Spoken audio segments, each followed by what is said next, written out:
Jeblak nोंखौ नुदोंमोन आंनि गोसोआ नोंखौल' सानो नोंनि महरा बेसे समायना आंनि गोरबोआ नोंखौल' सानो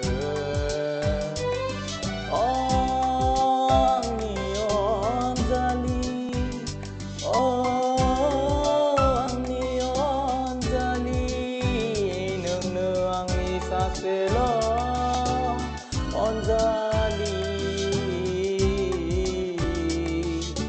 नोंनो आंनि सासेल'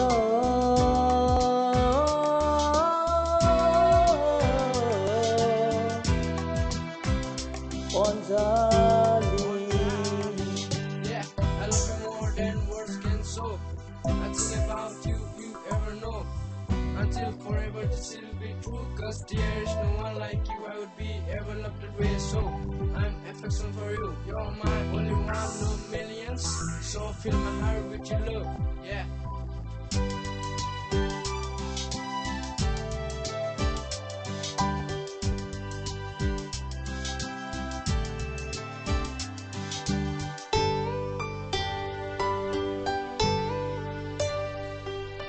माब्लाबा गावखौ हारसिं मोनो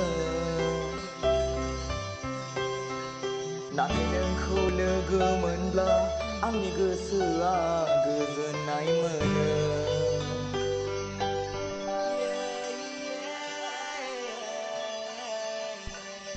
माब्लाबा आं गावखौ हारसिं मोनो नाथाय नोंखौ लोगो मोनब्ला आंनि गोसोआ गोजोननाय मोनो आंनि अनजालि आंनि अनजालि नोंनो आंनि सासेल' अनजालि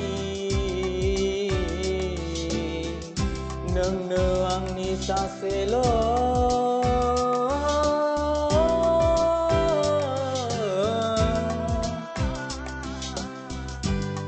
अनजालि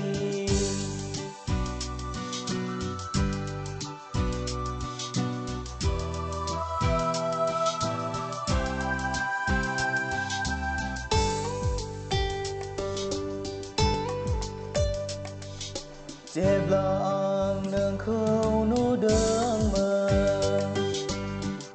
आंनि गोसोआ नोंखौल' सानो नोंनि महरा बेसे समायना आंनि गोरबोआ नोंखौल' सानो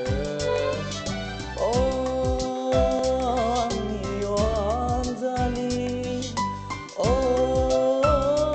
आंनि अनजालि नोंनो आंनि सासेल'